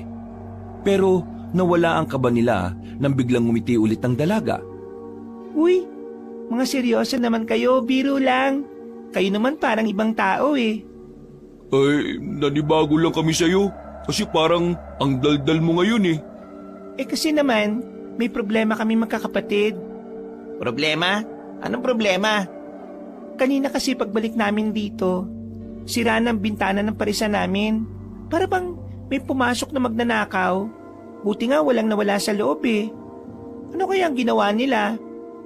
Ha? Magnanakaw? Sinira yung bintana, tapos walang kinuha? Baka naman walang pumasok. Nakalimutan nyo lang sigurong isara. Hindi. Sira kasi yung kandado ng bintana. Tingin ko may pumasok. May taong gustong malaman ng sekretong sangkap ng pares namin. Kapag nahuli ko talaga kung sino ang mga yon, hindi ako magdadalawang isip isahog sila sa pares. Oops, biro lang. Ano nga pala ang order ninyo? 3 overload. Pero Marie, pwede ba akong makiihi sa inyo? Natatakot kasi ako na baka kung saan-saan ako iihi, manuno naman ako. Ay, pasensya ka na pero hindi kami nagpapaihi ng lalaki sa banyo namin eh. Sige no, ihi na ako eh. Tumayo pa si Benji at para na itong namimilipit. Nakatingin na rin sa kanya ang ibang customer na naroon. Kaya naman parang napilitan na lang din ang babaeng si Marie. O sige pero wala ka bang ibang titingnan? Seryosong tingin na yon ni Marie na para bang nagbabanta. Hindi na lamang yun pinansin ng binata. Nagmamadali na itong pumasok sa loob ng parisan at dumiretso sa loob ng banyo. Totoong umihi siya roon, pero meron siyang inilagay na pangontra ayon kay Benji, pangontra yon mula sa kanyang ama. Iniwan niya yon sa banyo at agad na umalis pagkatapos. Marie, maraming salamat ah. Alam mo, hindi ka lang maganda no? Mabait ka rin. Walang anuman. Bumalik ka na sa lamesa niyo at kumain na kayo. Nawala na ang ngiti ni Marie sa mga sandaling yon. Parang nakakaramdam na rin kasi ito. Nang tinanaman siya ni Glenda at Luna, seryoso na rin ang tingin ito sa kanila. Parang binabasa ng mga yon ang isipan nila. Inilagay ko na yung pangontra sa banyo. Hindi sila makakalapit ng banyo. Kapag nadudumi sila, mapipilitan silang dumumi sa labas. O kaya naman, titiisin na lang nila. Tingnan natin kung hindi sila magkaroon ng sakit sa bato, kundi kaya almuranas. Kahit na anong gawin natin, huwag na huwag tayong titingin sa mata ni Luna. Tingin ko talaga, sa mata niya nagsimula yung hipnotismo eh.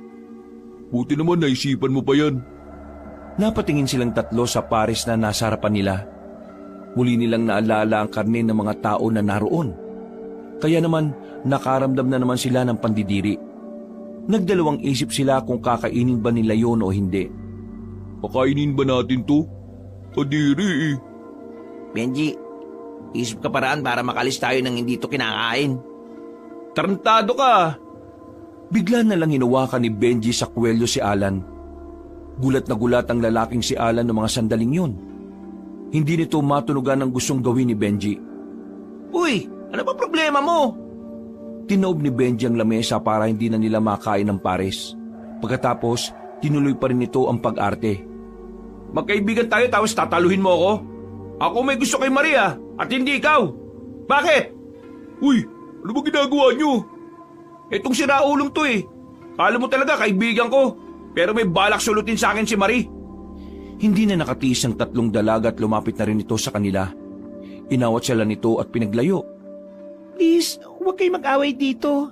Masisira ang negosyo namin. Marie, pasensya ka na ha. Pero hindi ko lang kasi matanggap ang pagtatraidor nito eh. Anong pinagsasabi mo? Wala nga akong ka-interest dyan kay Marie. Si Luna gusto ko. Huwag ka na magkaila pa. Ginagamit mo lang si Luna para mapalapit ka kay Marie. Narinig kita kagabi. Nananaginip ka at tumuungol ka habang binabanggit mo ang pangalan ni Marie. Nagbulungan ang ibang mga naroon. Maging ang tatlong babae rin ay parang nawiwindang. Tingin ni Benji ay naging epektibo naman ang ginagawa niya. Kaya oras na para umalis sila ron.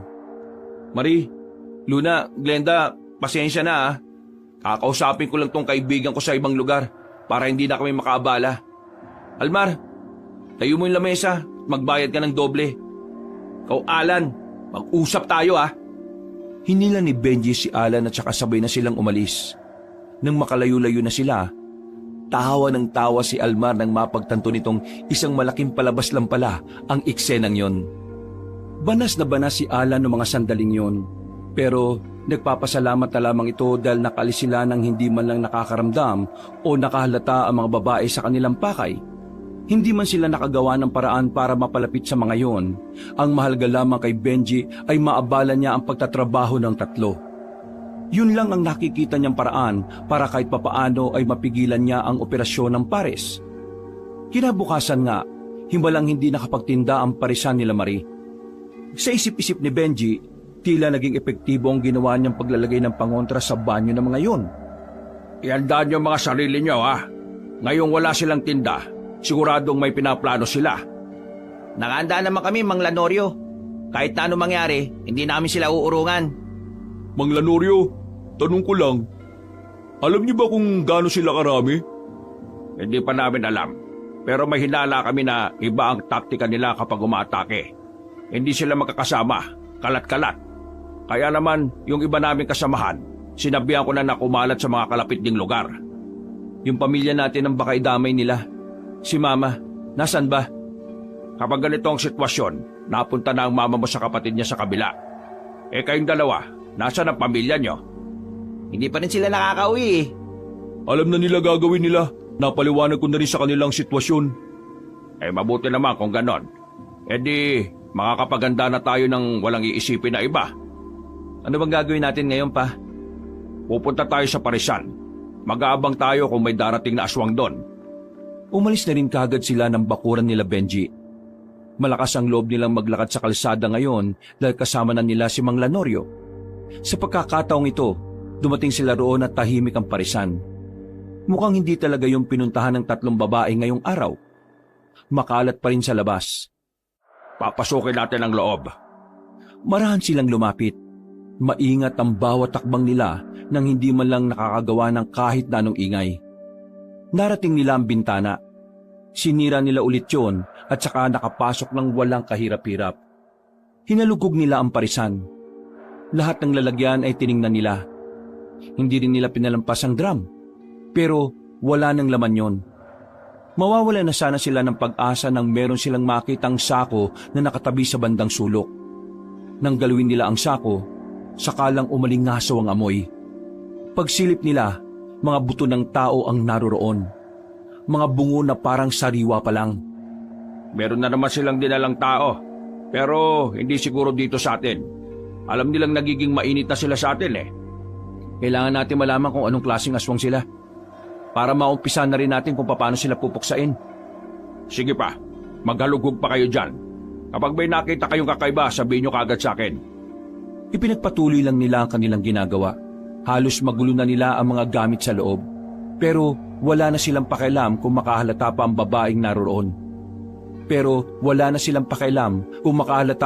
babaeng naroroon. Wala silang nakitang kung ano. Talagang nilimas nila Marie ang mga ebidensya na maaaring makuha. Kaya ang ginawa na lamang ni Mang Lanorio, nilagyan niya ng malakas na pangontra ang parisan para hindi na to magamit pa. Palabas na sana sila ng parisan nang maramdaman nilang may dumating sa labas. Naalarma ang apat. Hindi nila alam kung papaano sila makakalabas nang hindi sila nakikita ng mga aswang. Kaya naman, kanya-kanya na silang tago. Ilang sandali lang, agad nang nagbukas ang pintuan. Pagpasok pa lang ni Marie, bigla na itong napalabas agad. May pumasok na naman dito. Galit ang tinig ng babae.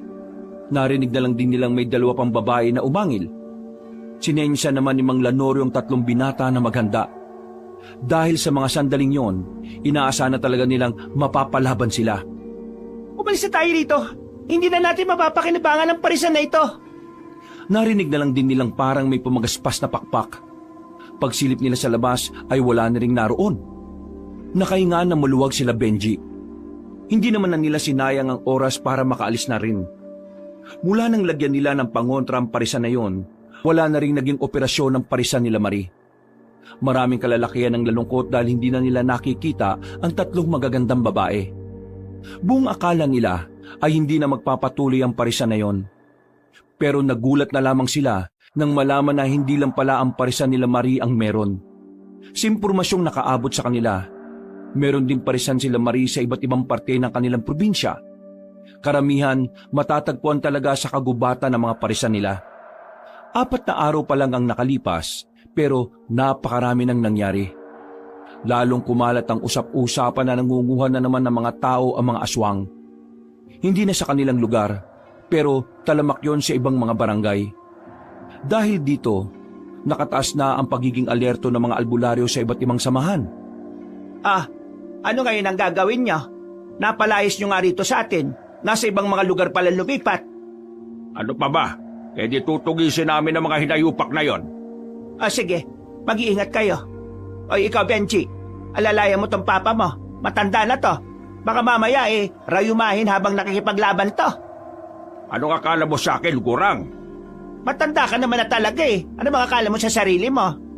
Ay nako, yan na naman kayo sa edad nyo. Mamaya na nga yan. Nag-iisip kami kung anong gagawin. Oy, sige. Bahala na kayo sa mga buhay ninyo. Pupunta na ako sa kapatid ko at may gagawin kami. Naglakad na palabas sa matandang babae at dala pa nito ang ilang gulay na nakalagay sa malaking plastik. Bumuntong hininga na lamang din si Benji. Kahit hindi man siya dapat ang problemado, sumasakit na rin ang ulo niya. Magsasalita pa sana si Benji nung gabing yon nang biglang dumating si Almar. Humahangos na pumasok ng kanilang bakuran ng binata. Hingal na hingal at kitang-kita nila ang pagkabahala sa mukha nito. Yung ano? Yung ano? Yung ano nga kasi? Para ka naman timang Kumalma ka nga. Ano ba yun? Yung mga aswang. Meron na naman silang kinuha. Sa tapat pa mismo ng bahay namin. 3. Kailangan natin silang iligtas. Dinampot na agad nila ang kanilang mga sandata. Mabilis silang tumakbo patungo sa harapan ng bahay nila Almar. Sinuri na muna ni Mang Lanorio ang paligid. Nakita niya ang laway ng mga aswang na nasa sahig. Dahil dito, nalaman ni Mang Lanorio na mga tik-tik ang mga nangunguha ng mga tao. Madali lang malaman kung saan pumunta ang mga tik-tik na yon. Samahan niyo ako. May inilabas na kung anong botelya matanda. Yun ang ginamit ni Mang Lanorio para alamin kung saan dumaan ang mga tik-tik. Sa kakalakad nila ay nakapasok na rin sila sa masukal na kagubatan. Hindi sila nakapagdala ng kahit na anong ilaw kaya hirap sila sa kanilang dinaraanan. Ilang beses na silang sumasabit sa mga nakaharang na sanga pero hindi nila yun iniinda. Pa, sigurado ka bang dito sila dumaan? Parang shhh, Huwag ka maingay. Nang marinig na nila ang nagsisigawan ng mga tao, dito na nila mas binilisan ang paglapit sa mga yun. naabutan nila ang 4 na aswang na pilit kinakaladkad ng 3 tao. Nagulat ang mga aswang at napatigil sa kanilang ginagawa. Paisasahog na naman sana kayo sa parisan ninyo, ano? Pwes, nandito ako para pigilan kayo. Pa, kasama mo kami. Nandito pala kami. Hindi tumugon sa kanila ang 3 aswang. Binitiwan ng mga iyon ng 3 tao. Kung maliwanag lang, makikita nila ang nanlilisik na mga mata ng mga ito. Pero tanging ang mabangis lang na pag-angil ng mga ito ang malinaw para kina Benji. Hindi nagtagal, lumusob ang mga iyon. Naging 1 versus 1 ang kanilang labanan. Sa unang sagupaan, napangiti si Mang Lanorio dahil nakikita niyang nagagamit ng 3 binata ang mga naituro nila. Kaya naman, naging kampante na rin ang matandang si Lanorio na kakayanin nila Benji ang mga aswang. Akala nyo hindi kami handa, ah? Yun ang akala nyo. Walang yung mukha yan. Kahit madilim, alam mong pangit eh. Akala mo, pinaglisa sa mga ng loob.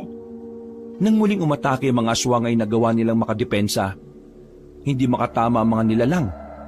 Organisado ang galaw ng 3. Kalkulado rin nila ang paglapit ng mga yon. At kahit na may kadiliman, malakas din naman ang kanilang pakiramdam. Tinamaan ni Benji ang isang aswang sa leeg. Tagas agad ang dugo mula rito. Nang dahil doon, napatigil na muna ang mga aswang. Para bang bigla na lamang nabahala ang mga yon. Sabihin nyo sa boss nyo, tutugisin namin kayo lahat. Gigil na umalis na lamang ang 4 na aswang, habang ang 3 biyag naman na tao ay agad ring tumakbo palayo. Dapat hindi na natin sila pinatakas eh. Makakapaganda pa sila eh. Tama na rin ang ginawa ni Mang Lanorio. Para na rin maalarma ang mga aswang. Mababahala sila kaya matitigil muna malamang ang mga parisan nila. Sang-ayon ako dun. Gusto ko pa sanang maglibot-libot pero hindi tayo pwedeng lumakad ng tayo lang. Kaya babalik na muna tayo. Ang mahalaga naman eh, nailigtas natin yung 3 tao. Nakabalik sila sa kanilang baryo. Gising na gising naman ang mga tao nang ibalita ng 3 nakaligtas ang nangyari. Kinabukasan, naging kilala ang pangalan nila Mang Lanorio at kahit madilim, nakilala pala sila ng mga tinulungan nila. Dahil doon, marami na ang umasa sa kanila at natuwa. Hindi sanay si Benji na kapag lumalabas siya, binabati siya ng mga taong hindi naman siya pinapansin noon. Habang nag-aalmusal, hindi maiwasang maging masigla ng 3 binata. Ganito pala ang pakiramdam pag pinupuri, no? Pakiramdam nila, tayong tagapagligtas nila eh. Andyan talaga. Kaya dapat mas mabuhayan pa tayo ng loob. Dahil meron ng mga taong umaasa sa atin. Pagkatapos yung magalmusal, dadaan tayo sa kampo. Kukuha tayo ng mga bagong sandata natin. Hindi pa rin ako makapaniwala na nangyayari ang lahat ng ito. Sa pagkakaalala ko, basketball lang ang alam nating gawin noon eh. Mas ayos nga itong ganito. At least, naiba naman ang trip natin. Sabi nga sa akin ni Mama, nagkaroon na rin daw ako ng silbi. Masaya ako dahil sa mga sinasabi ninyo. Pero mas magiging masaya ako kung walang mangyayaring masama sa inyo sa laban na ito, ha? Huwag lang kayong papadala sa emosyon. Siguradong walang mauuna sa langit. Nagtawanan na lamang sila ng mga sandaling yon. Pagkatapos, nagtungo na rin sila sa kanilang kampo. Kumuha sila ng mga bagong itak na mas mahahaba at mas matatalim. Kung ano-ano rin pinagdadadampot ng 3 binata at pinaglalalagay sa kanilang bag. Handang-handa na rin ang mga kasama nila noong mga oras na yon. Kaya pagsapit ng gabi, nahati ang kanilang grupo. Ang iba ay nagtungo sa mga kalapit na lugar para magbantay. Habang sila Benji naman ay nanatili sa kanilang lugar. 8:00 pa lang naman ng gabi, naisipan na muna ni Benji at Alan na lumabas. Marami-rami pa namang tao sa daan, kaya kahit na papaano, kampante silang walang aswang na darating. Kakaiba mga tao ngayon eh, no? Porque alam nilang narito tayo. Malakas na ang loob nilang lumabas-labas ng bahay. Kasi nga, umaasa sila sa atin. Kung sa bagay, tayo ang pinag-uugutan nila ng tapang. Wala na bang balak umuwi ang pamilya mo? Bakit? Ayaw mo na ba ako nasa inyo? Baliw, wala naman akong sinasabing ganun. Kahit inuubos mo lagi yung hotdog dun, ayos lang naman sa akin yan eh. Curious lang ako bakit di sila nauwi. Ewan, baka may bago na silang bahay sa Maynila. Malapit na sila sa kanilang patutunguhan nang bigla nilang nakita si Marie sa gilid. Nakatayo ito na paramang walang nangyari. Kasama nito si Luna. Agad silang tiningnan ni Luna pero yumuko lang si Benji. Uy, namiss namin kayo. Pasensya na't di na kami nakapagtinda. May nangyari lang kasi sa parisan eh. May mga nakapasok na naman kasi. Saan na kayo? Eto, ayos lang naman. Anong pinagkakabalan niyo bukod sa humawak ng bola? Pinagkakaabalahan? Eh di, humawak ng sandata. Patingin nga ng sandata kung malaki. Ha? Sandaling tumingin si Benji sa babae. Patid niyang inaakit lamang siya nito kaya natawa na lang siya. Hindi na kasi siya madadala sa pagiging malambing at pagiging wild ng mga babaeng yon. Nakatatak na sa kanyang isipan na aswang ang magkakapatid. Benji, meron lang sana akong gustong ipakiusap. Ano yun? Huwag na kayong makialam. Makialam saan? Alam mo kung anong sinasabi ko. Meron din akong gustong ipakiusap. Ano yon? Tigilan nyo ng ginagawa nyo kasi mamamatay lang kayo. Sumilay ang nakakalokong ngiti sa mukha ng dalaga. Pati na rin ang babaeng si Luna ay nakangiti na rin. Pagtingin ni Benji kay Alan, nakatulala na lang ito. Parang wala na naman ito sa sarili. Napagtanto ni Benji na nasa ilalim na ng hipnotismo ang lalaki. Anong ginawa mo sa kanya? Si Luna ang biyasa pagdating sa paggamit ng hipnotismo sa aming tatlo. Good luck na lang sa kaibigan mo kung makabalik pa siya sa dati. Dahil mula ngayon, tauhan na namin siya. Uy! Alan! Naalarma na si Benji noong mga sandaling nakita niyang tila wala na sa sarili ang kaibigan niya. Lumapit ito kay Luna, pero nagulat na lamang sila nang biglang sakalin ni Alan si Luna. Anong akala mo sa akin, tanga? Hindi mo na magagawa sa akin ang ginawa mo noon, no? Malakas na inalis ni Luna ang kamay ni Alan. Napatras ang dalawang babae, habang si Alan naman ay patawa-tawa na lamang. Paano nangyaring nakawala ka kagad sa hipnotismo ni Luna? Nakawala? Bakit naman ako makakawala? Eh, hindi naman niya ako nahuli una pa lang. Feeling cool na naman to. Ano bang sinasabi mo? Ang sabi ni Mang Lanorio, ako lang daw ang hinihipnotize nito dahil sa ating tatlo ni Almar. Ako lang ang mahina utak. Ako madaling kontrolin. Masakit pero totoo. Kaya tinanggap ko yun at binigyan niya ako ng kwintas na kokontra sa trip ni Luna. Walang iya talaga matandang yun. Hoy, magdaan-daan ka sa pananalita mo ha. Tatay ko yun. Palibhasa, mukha kang walang tatay eh. Magbabago na sana ng anyo ang dalawang babae pero hindi nila nagawa dahil marami pa ring tao. Kaya naman naisipan na lamang ng dalawa na tumakas. Pero hinawakan bigla ni Benji sa kamay si Marie. Mahigpit ang pagkakahawak niya kaya hindi ito agad umalis. Bitiwan mo ko. Hindi kita mahal. Anong pinagsasabi mo? Napatingin ang mga tao sa kanila. Nagmukha tuloy silang nananakit ng babae noong mga sandaling yon.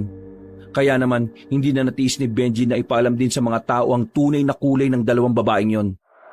Etong dalawang ito, sila ang dalawang babae na nasa bagong parisan. Mga aswang sila! Malakas na inalis ni Marie ang kamay ni Benji. Kaya ang hinawakan na lamang ni Benji ay ang damit nito. Sa pagpupumiglas ng babae, nasira ang damit at ang tanging suot na lamang ni Marie ay ang bra at panty nito. Napanganga si Benji. Maging siya ay natigilan din at hindi alam ang gagawin. Nakatulala siya kay Marie. Kaya naman sinampal siya ni Alan para matauhan. Hindi nga ako nahipnotismo ni Luna. Nahipnotismo ka naman ng dibdib. Nakalis na ang dalawang babae dahil doon. Nakaramdam ng inis si Benji noong mga sandaling yon. Hindi niya rin kasi inaasahan na gano'n ang mangyayari. Alam ko na ang pwede maging kahinaan natin. Ano? Ang mga katawan nila. Ikaw lang. Damay mo pa kami. Tara na. Kailangan malaman to ng papa mo. Hindi na sila tumuloy sa kanilang pupuntahan. Agad naman silang umuwi at binalita kina Mang Lanorio ang nangyari. Gigil na gigil si Benji na habulin ng dalawa noong mga sandaling yon. Pero sabi ni Mang Lanorio ay maaring bitag lang ang ginawa ni Marie at Luna. Kaya nagdesisyon silang manatili na muna sa kanilang kinalalagyan. Kailangan nating sanayin ang mga sarili nyo sa mga hindi inaasahang pagkakataon. Kagaya na lang po ng alin. Naglatag si Mang Lanorio ng maraming magasin.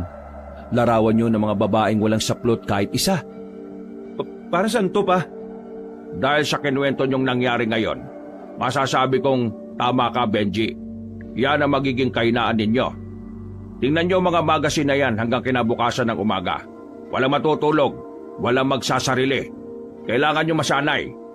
Kapag naintindihan nyo na ang katawan ng isang babae ay hindi material na pagpapantasyahan, kundi isang sining na likha ng Diyos. Doon nyo na maiwasan ng tukso sa oras na ipakita ng mga babaeng yun ang katawan nila. Bakit nyo ito kailangan gawin? Dahil kayo ang magiging alalay ko sa laban. Kapag kayo nawala sa tabi ko, mahirapan akong asikasuhin kayo. Maabala rin ako. Ang gagandang babae nito ah. Siguradong mahirapan si Benji at Almar. Uy, kapal ng mukha mo. Sino kaya itong nahuli ng nanay na may larawan ng bolster sa notebook? Hindi ako yun oh. Pinsan ko yun. Ikaw yun. Alam mo, di ko alam ha. O sige na, tama na yan. Intindi natin itong pinagagawa ni Papa. Kailangan natin magseryoso. Isipin nyo na lang na tumitingin lang kayo sa isang obra maestra na hindi nyo pwedeng bastusin dahil ang lumikha ng mga yan ang Diyos. Tumangon na lamang si Benji. Pumasok na rin sila sa loob. Nauna nang nakatulog si Mang Lanorio. Habang ang tatlong lalaki gising pa rin sa silid ni Benji. Abalang-abala silang tinitingnan ng mga hubutubad na larawan sa magasin. Nasa isang pahina pa lang si Benji, pero pinagpapawisan na siya. Ganon din ang lalaking si Almar. Habang si Ala naman, parang normal na lang sa kanya ang mga bagay na yon. Hanip si Alan ha. Parang hindi man lang tinatablan. Ganyan siguro talaga kapag dati ng kolektor ng ganyang magasin, no? Kapal na mukha mo. Sadyang mahilig lang ako sa art na nilikha ng Diyos. Lukuhin mo, lelang mo. Wala ka maluloko dito, no? Pwede ba manahimik na muna kayo? Nako-concentrate yung tao eh. Nagkibit balikat na lamang ang dalawa, habang si Benji naman ay pinagpatuloy na lang din ang ginagawa. Hindi pa rin maalis-alis sa isipan niya ang senaryo nila ni Marie. Sa buong buhay niya kasi, yun ang unang pagkakataon na nangyari yun sa kanya. Nakakakita na rin naman siya ng babaeng nakabra sa ilog, pero iba ang dating sa kanya ni Marie. Mas nangibabaw sa kanya ang kanyang pagnanasa kaysa sa ideyang kailangan niya itong paslangin dahil ito'y isang aswang. Bumuntong hininga na lamang ang lalaki saka pumikit ng ilang segundo. Inabot na sila ng kinaumagahan kakatingin sa mga larawan ng babae. Nang magising na si Mang Lanorio, saka naman sila nakatulog. Matagumpay nilang natapos ang oras nang walang nagpupunta ng banyo. Hapon na nang gisingin sila ng matandang lalaki. Gising. Kumusta pakiramdam? Wala naman. Parang normal lang. Itong si Benji, ang init ng katawan. Parang lalagnatin. Kaya nga po eh. Halatang ano? Ano bang gagawin natin ngayong hapon? Ano pa? Di magbabantay sa lugar natin. Mag-iikot-ikot tayo ngayon. Huminga ng malalim si Benji. Medyo masama kasi talaga ang pakiramdam niya. Pero sasama pa rin siya sa lakad nila. Maya-maya lang matapos nilang magmeryenda, sinimulan na rin nila ang paglalakad. Kada bahay ay nilalapitan nila at tinatanong. Sinusuri na maayos. Kapag nasisiguro nilang wala ng aswang doon, binibigyan nila yon ng pangsabit sa pinto. Isang uri ng proteksyon sa mga aswang. Nang maikot na rin nila ang buong lugar nila, nakaramdam na rin ng pagod ang apat. Pansamantala na muna silang tumigil sa gilid ng tindahan ng tinapay. Habang nagpapahinga, isang matandang lalaki ang nakita nilang dumating. Maayos ang postura ng lalaki. Unang tingin pa lang, parang mayaman na ito. Pwede ba magtanong mga makikisig na lalaki? Hindi kami makisig pare, pero ano bang itatanong mo? Ilaw ka ba? Ilaw? Ang pinagsasabi nito. Pero bakit? Kasi ang sarap mong patayin sa gabi. Naglakad na rin palayo ang matandang yon. Wala na itong sinabi kundi yun lang. Bagay na nag-iwan ng kaunting pagtataka sa kanila at kawirduhan. Ilaw? Masarap patayin sa gabi. Tama naman, di ba? Sa gabi pinapatay rin ng ilaw kapag matutulog na. Biglang hinabol ni Benji ng tingin na matanda. Pero laking pagtataka niya nang hindi na niya agad yun nakita. Wala namang kanto na lilikuan kaya isang malaking katanungan kung papaanong nawala agad yon. Bakit na? Anong problema? Hindi niyo ba naintindihan ang sinabi niya? Naintindihan. Tungkol sa ilaw lang naman yun eh. Hindi. Pick-up line ang tawag doon. Tama. Pick-up line nga. May ibang ibig sabihin ng matandang yon. Ano naman? Sinasabi niyang papatayin ka niya mamayang gabi pa. Aswang ang matandang yun. Tingnan niyo, nawala ka agad. Aswang? Bakit hindi ko naramdaman yon? Mang Lanorio, diba sabi sa amin nung nagturo sa amin? May mga ganun talagang aswang, hindi mo mararamdaman. Tara, bilis, hanapin natin. Nagmamadali silang makalis ng tindahang yon, pero bigo na silang makita pa ang matanda. Namukuan naman nila, pero wala na itong iniwan na bakas. Baka umalis na siya. Binigyan niya lang tayo ng babala. Pa, mukhang ikaw ang target nila. Mukhang siya rin ang pinuno eh. Dumaan pa ang ilang oras sa tuluyan nangang nanahimik ang paligid. Binigyan na kasi nila ng abiso ang mga tao na hanggat maaari, wag na munang lalabas. Habang naglalakad patungo sa dulong parte ng kanilang baryo, nakita nilang lumabas sa gilid ng 3 babae. Pinangunahan ito ng babaeng si Marie. At sa puntong yon, nag-init agad ang katawan ni Benji nang makita ang suot ng mga yon. Halos mga walang suot. Bra at panty na lang ang suot nito. Uy, magtino ka Benji ha. Yung ginawa natin kagabi, alalahanin mo. Isipin mo lang yan sining ng Diyos yung mga nakikita mo. Tumango-tango na lang siya ng ilang beses. Huminga siya ng malalim para kumuha ng lakas ng loob. Kailangan niyang labanan ng pagnanasa na kanyang nararamdaman. Kayo pala ang magagandang babae na sinasabi nitong mga binatang ito. Saan ba kayo galing ha? Nag-swimming ba kayo ang lamig-lamig? Huwag mo kaming kausapin na parang magkakilala tayong dalawa. Hindi ka namin close. Nandito ba kayo para pigilan kaming hanapin ang matandang pinuno nyo? Hindi nyo sa malalapitan. Bago nyo magawa yon, kailangan nyo muna kaming harapin. Kami ang makakalaban ninyo. Pwede ba magdamit kayo? Hindi ba kayo nilalamig? Glenda, Luna, ihanda nyo mga sarili nyo. Kailangan nating iligpit ang mga lalaking yan. Humaba na ang kuko ng mga babae.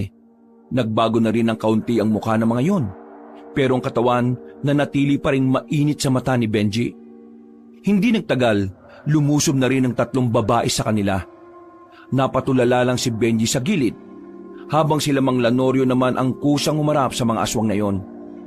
Diyos ko, umilos ka naman dyan anak. Mapapahama ka dyan, buwang! Galaw-galaw! Pumikit sandali si Benji at sa pagdilat niya, buo na ang kanyang loob. Handang-handa na siyang harapin ang babaeng si Marie. Hawak niya ang mahaba at bagong itak. Kumikislap pa ang talim nito dahil sa liwanag na tumatama. Kakayanin kita, Marie! Kakayanin kita! Sigurado ka ba? Baka bigla ka nalang lumuhod mamaya sa harapan ko. Lumundag ang babaeng si Marie patungo sa kanya. Kinakalmot-kalmot siya nito at patuloy niya naman itong iniilagan. Nakatingin lang siya sa mukha ni Marie para hindi siya maakit. Nang makakuha ng tamang pagkakataon, nahagip niya ang babae sa braso. Agad na dumaloy ang dugo mula roon. Mahusay ka pala, Benji. Ganyan ang gusto ko sa mga lalaki. Mauhusay. Gumapang ang dalaga at tumalon ng mataas. Pumaibabaw ito kay Benji. Nang maramdaman niyang gumagalaw-galaw ang dalaga, tila nawala na naman sa wisyo ang lalaki. Eto lang pala ang katapat mo eh. Akmang kakalmutin na ito ni Marie pero biglang nakalapit si Mang Lanorio. Sinipa niya ng malakas ang dalaga kaya tumalsik ito. Hinila naman agad ng matandang lalaki ang kanyang anak. Anak, kailangan mo na matinding focus. Kung hindi, ikaw ang matatalo niyan. Tumango na lamang si Benji. Huminga siya ulit ng malalim. At hindi na niya hinintay pang lumapit sa kanya ang babae. Dali-dali na niyang inatake si Marie. Makilang ulit na niyang hinagupit yun. Nagulat ang dalaga dahil tila mas lalong gumaling na ang lalaking si Benji. Nang makakuha pa ng tiyempo, tinaga ni Benji ang babae at tinamaan naman yun sa balikat. Noong mga sandaling yun, pakiramdam ni Benji ay matatalo na niya ang babae. Pero nagkamali pala siya ng hinala. Nagulat silang lahat, lalo na si Benji, nang alisin na ng dalaga ang bra nito. Dahil dito, parang masisiraan na ng ulo ang binatang si Benji. Tuluyan na itong nawala sa wisyo. Sinamantala na yun ang babaeng si Marie. Kinalmot niya si Benji. Kahit nakailag siya ng bahagya, naramdaman niya pa rin ang hapdi. Bakit? Hindi mo ba ito nagugustuhan? Pambira si Benji. Parang nabubuang na. Nilapitan agad ni Mang Lanorio ang kanyang anak. Sinampal niya ito ng malakas ng 3 beses. Sa lakas ng sampal, dumugo pa ang labi. Maging si Marie ay hindi niya rin inaasahan yon. Magising ka sa katotohanan. Pamamatay kang walang naitutulong. Natauhan na naman si Benji. Nakaramdam ng galit ang binata. Inis na inis siya nang lumapit siya kay Marie. Sa puntong ito, wala nang pakialam si Benji. Kahit ingudgud pa siya sa dibdib nito, dahil sa wakas nakuha na rin niya ang tamang focus. Tinamaan niya sa tagiliran si Marie, habang si Glenda at Luna naman nagiging tagilid na rin sa laban na yon. Kaunti na lang, todas tama ka ito. Tara na, tapusin na natin ang mga hubaderang ito. Pumorma na silang apat. Nang sila naman ang lumusob, si Marie lang ang nakailag, habang ang dalawang babaeng si Glenda at Luna, natuluyan na sila ng dalawa. Galit na galit si Marie sa mga sandaling yon, pero wala itong magawa kundi ang umalis na lamang at magsumbong. Napatay man nila ang dalawang babaeng aswang, hindi pa rin sila pwedeng makampante, dahil hanggat nabubuhay si Marie at ang matandang hinahanap nila, hindi pa rin mapayapa ang kanilang isipan at ang kanilang lugar. Kinuha nila ang bangkay ng dalawang babaeng aswang at tinatid sa barangay. Sa mismong gabi din na yon, lumabas ang mga tao para saksihan ang pagsunog ng katawan ng dalawang aswang. Nagdidiwang agad ang mga tao, pero sila Benji, tahimik lang sila sa gilid. Pasensya na kanina. Wala yun. Nalabanan mo naman at nanalo naman tayo. Ang malaga, pinakita mong kaya mong lagpasan ng pagnanasa mo.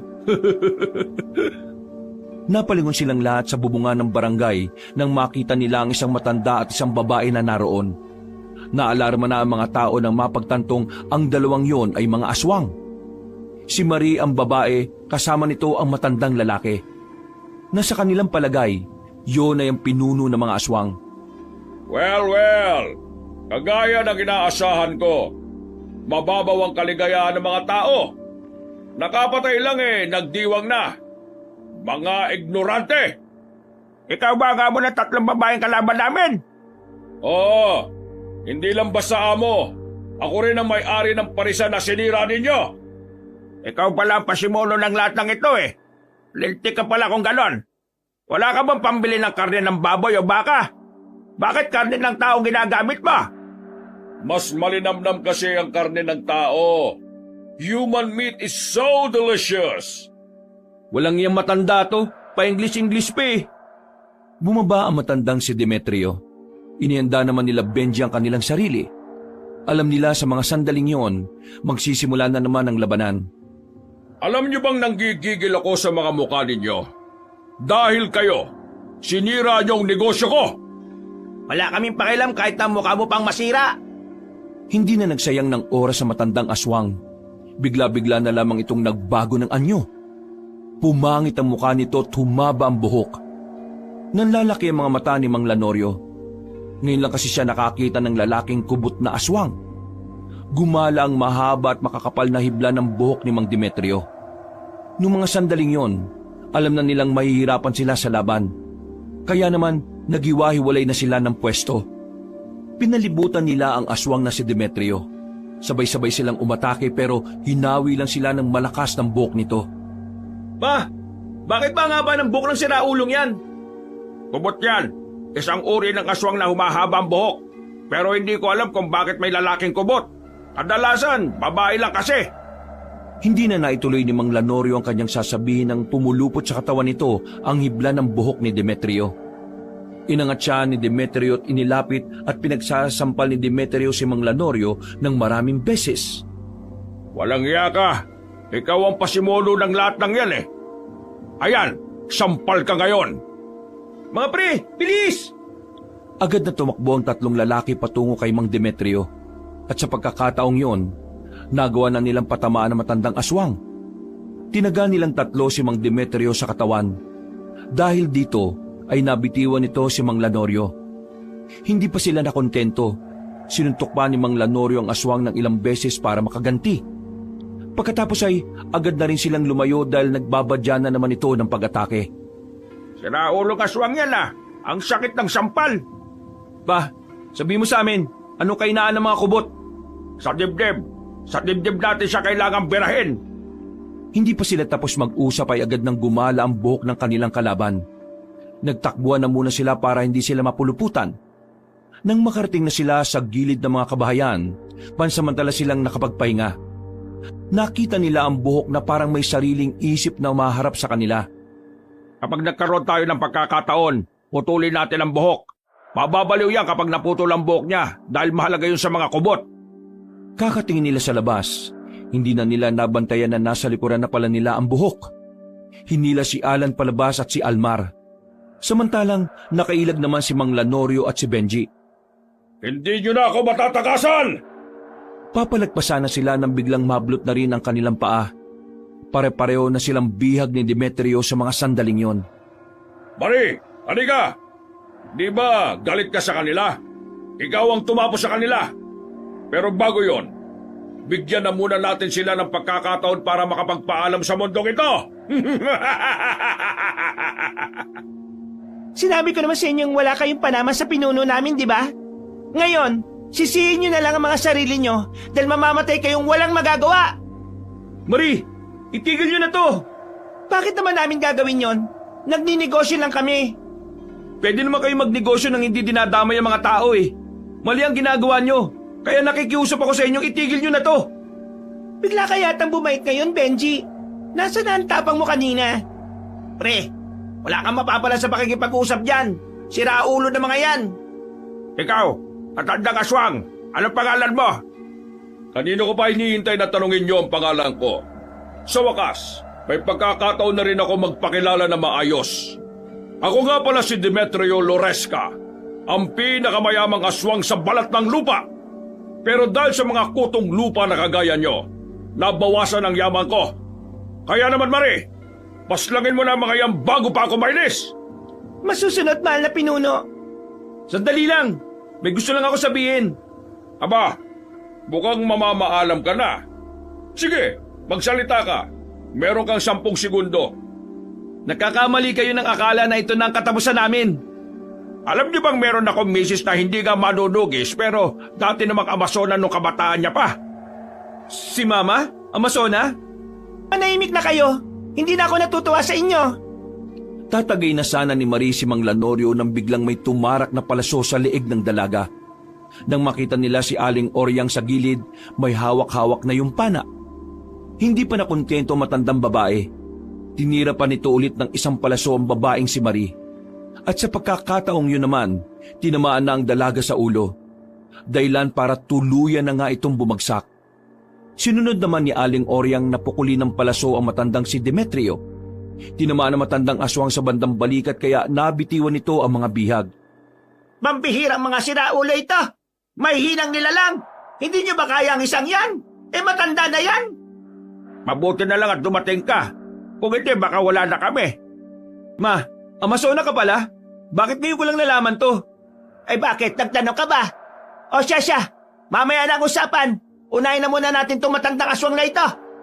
O ngayon, nag-reunion na kayo. Mas maganda yan para sabay-sabay ko na rin kayong mapapaslang.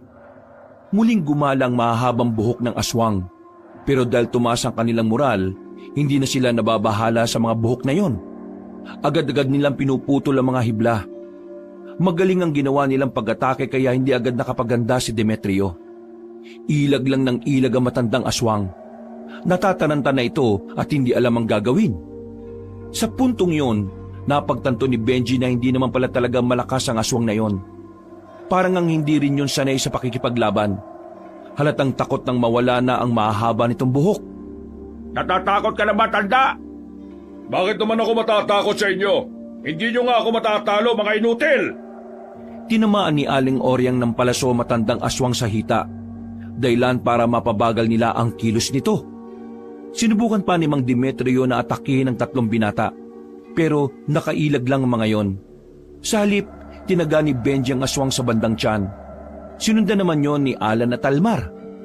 Nang mapalod na ang aswang sa kanilang harapan, hindi na nagsayang ng pagkakataon si Mang Lanorio. Itinarak na niya ang itak sa dibdib ni Mang Demetrio. Paghugot niya, nakuha pang tumayo ng kanilang kalaban. Hindi ako pwedeng mamatay! Paano na lang ang mga negosyo ko? Hindi pwede! Kami lang bahala sa mga negosyo mo. Gagawin namin ang lahat para lang matigil na yon. Hindi niyo pwedeng gawin yon. Hindi! Tuluyan ang bumagsak ang matandang si Demetrio.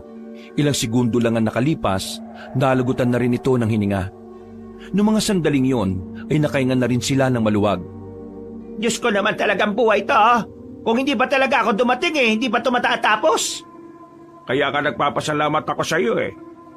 Alam nyo, kung hindi nyo na itatanong, nung araw, itong mama mo, Benji, siya ang tumutulong sa akin kapag may ganitong problema. Mamaya nyo na sabay kwento. Pambira. Parang hindi ko talaga kayo kilala eh. Baka naman sa susunod na araw mabalitaan ko na lang na itong si Mama isa palang birador sa Maynila ah. Ang malaga naman sa ngayon, natapos na natin ang problema. Di ba, may mga parisan pa sila? Anong gagawin natin doon? Kagaya ng sinabi ko kanina, iisa-isay natin ang mga yon at ipapasara. Ang ibang aswang naman na tauhan nila, hahanapin din natin. Madali na lang naman yon dahil mga pangkaraniwang aswang na lang yon. O kahit, wag na kayong sumama Ang mabuti pa umuwi na tayo. Ipapasunog na lang natin ang mga bangkay niyan sa mga tanod. Masisilang umuwi ng mga sandaling yon. Nang malaman ng mga residente ang mga nangyari, ay agad na nagdiwang ang mga iyong kinabukasan. Sikat na naman sila Benji ng mga sandaling yon. Sa katunayan, pinarangalan pa sila ng kapitan. Pero sa mga sumunod na araw, ipinagpatuloy nila ang kanilang misyon. Isa-isa nilang hinanap ang mga naiwang parisan ni Mang Demetrio. Sinira nila ang mga yon at nang maubos na nila, inisa-isa naman nilang hanapin ang mga natitirang aswang. Nagtagumpay din sila at tuluyan na nga nilang nakamit ang ninanais na katahimikan. Mula na mangyari yon, tila humina na rin ang mga parisan sa bawat lugar. Nagkaroon na kasi ng trauma ang mga tao mula nang kumalat ang tungkol sa paglalagay ng karne ng tao sa parisan. Benji, isasama mo ba mamaya yung mga kaibigan mo? Anibersaryo ng samahan ngayon, pumunta kayo. Oo pa, pupunta kami mamaya. Siyempre, hindi na rin naman iba sa amin ang mga naroon. Kung hindi dahil sa kanila, baka mangmang kami sa pakikipaglaban. Ay, siya nga pala pa. Baka hindi na namin maituloy yung pagiging manunugis ha. Naisip kasi naming tatlo na mula bukas, maghanap na rin kami ng matinong trabaho. Ay, wala namang problema yon. Masaya ako naisip mo rin yan. Huwag ka mag-alala. Kapag may mga dapat bayaran ako nang bahala sa inyong tatlo. Maraming salamat ma, pa. Nagyakapan na lamang ang tatlo ng mga sandaling yon.